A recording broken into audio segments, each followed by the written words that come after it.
ভাই বলছিল চাঁদা চাইয়া খাওয়ার থেকে ভোট প্রয়োজনে ভিক্ষা করে নিব। আমরা ভিক্ষা করে ভোট নিয়ে জনগণের ভিক্ষার ভোট দিয়ে আমরা সংসদে যাব। আপনারা প্রত্যেকটা মানুষের কাছে আপনারা বিনয়ের সাথে আমাদের বার্তাটা পৌঁছাই দেন।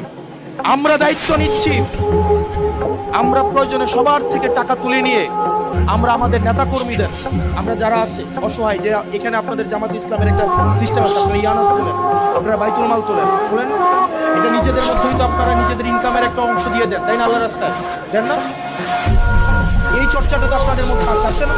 এটা তো প্রত্যেকটা রাজনৈতিক দলেরই থাকা উচিত ছিল কিনা? কিন্তু আমরা দেখেছি যে বিভিন্ন রাজনৈতিক দল তাদের রাজনৈতিক দল চালায় হচ্ছে একটা এনজিওলা। আমি আজকেও সকালবেলা, আমি প্রায় সময় যে ভিতরে সকালবেলা আসি, বাগুর বাজারে ঢুকছি আমি গাড়িটা নিয়ে, এমন সময় একজন দৌড়ে আসছে, দৌড়ে এসে আমাকে বলতেছে যে সারাদিন